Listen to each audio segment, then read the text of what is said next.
सबसे बड़ी खबर जहां पर विधानसभा अनिश्चितकाल के लिए स्थगित कर दी गई है। विपक्ष के हंगामे के चलते ये कदम उठाया गया है। विधानसभा को स्थगित कर दिया गया है अनिश्चितकाल के लिए। स्थगन से पहले पास हुआ है अनुपूरक बजट, जिसके ऊपर चर्चा की जानी थी। आज अंबेडकर के मुद्दे पर विधानसभा में हंगामा हो गया। विपक्ष ने यहाँ पर सरकार को घेरने की कोशिश कर ली। लगातार आप देख रहे हैं जब से विधानसभा की ये विंटर सेशन चल रहा है, उसके बाद से यहाँ पर समाजवादी पार्टी बीजेपी को घेरती हुई नजर आ रही है। अनुपूरक बजट जिसे पास किया गया है, जिसके ऊपर आज चर्चा की जानी है और मुख्यमंत्री योगी आदित्यनाथ भी 3 बजे बोलेंगे, लेकिन उससे पहले ही स्थगित कर दी गई है अनिश्चितकाल के लिए विधानसभा। बड़ी जानकारी आपको दे रहे हैं इस समय की, हमारे सहयोगी इस पर और जानकारी देंगे। फिलहाल आपको बता देते हैं सेशन इस समय स्थगित कर दिया गया है अनिश्चितकाल के लिए, विपक्ष के हंगामे को देखते हुए। विपक्ष के हंगामे के बाद ही विधानसभा का स्थगित कर दिया गया है सेशन। अब इस स्थगन से पहले जो अनुपूरक बजट पास किया गया है, उसके ऊपर आज चर्चा भी की जानी थी। और न सिर्फ ये चर्चा बेहद महत्वपूर्ण है, बल्कि 3 बजे जब मुख्यमंत्री योगी आदित्यनाथ बोलेंगे तो उनको भी सुनना बहुत महत्वपूर्ण हो जाता, क्योंकि विपक्ष की तरफ से जो आरोप लगाए जा रहे हैं वो बहुत ही गंभीर है। उसी पर मुख्यमंत्री योगी आदित्यनाथ आज बोलेंगे 3 बजे। अलाउद्दीन और जानकारी देंगे, फोनलाइन पर मौजूद है। अलाउद्दीन, विधानसभा फिलहाल स्थगित कर दी गई है, इस पर कोई जानकारी?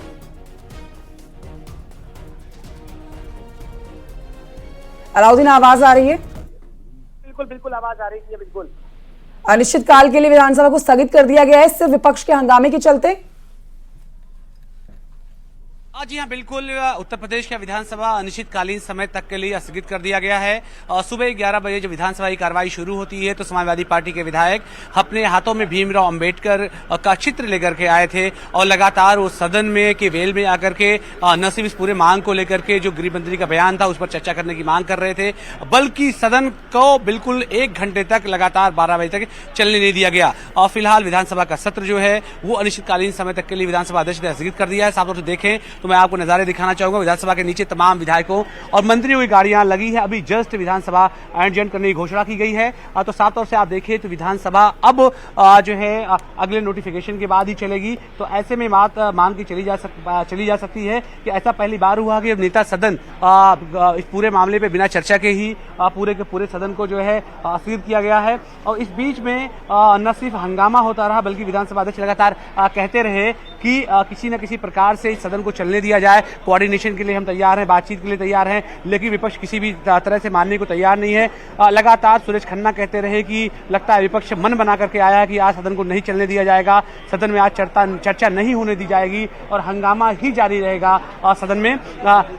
फिर ऑफिशियली जो है विधानसभा अध्यक्ष पूरे अनुपूरक बजट पर सदन के का मन लेते हैं और अनुपूरक बजट बिना किसी चर्चा के पास कर दिया जाता है। न सिर्फ विधानसभा अध्यक्ष इस बात की घोषणा करते हैं, बल्कि वो बताते हैं कि अब अनुपूरक बजट विधानसभा से पास कर दिया गया है। उसके बाद फिर विधानसभा अध्यक्ष की तरफ से रिक्वेस्ट आती है लगातार कि एक बार फिर से सदन की कार्रवाई को जारी किया जाए। लेकिन इस सबके बावजूद भी तमाम जो विपक्ष के विधायक थे, भीमराव अंबेडकर के जो बयान थे, उन पर जो बयान आया था उसको लेकर के किसी भी तरह से पीछे हटने को तैयार नजर नहीं आ रहे थे। फाइनली फिर विधानसभा अध्यक्ष ने फैसला किया। उन्होंने लगातार माता प्रसाद पांडे जो एलओपी हैं, जो अपोजिशन के लीडर हैं, उनसे भी बात करने की कोशिश की। बार बार जो है संसदीय कार्य मंत्री भी इस बात को कहते रहे कि हम आपकी बातों को मानेंगे, लेकिन सदन को की कार्रवाई को चलने दिया जाए। तब तक वेल में आ चुका था पूरा का पूरा विपक्ष, जिसके हाथों में तख्तियां थी, भीमराव अंबेडकर जी का चित्र था। तो ये लगातार हंगामा 1 घंटे करीब चला। समझौते जैसी स्थिति नहीं बन पाई, सदन की कार्रवाई को चलने जैसी स्थिति कोई नहीं बन पाई। तो फाइनली एडजर्न कर दिया गया है विधानसभा को। अलाउद्दीन, आप नजर बनाए रखिए। फिलहाल की जानकारी के लिए आपका बहुत शुक्रिया।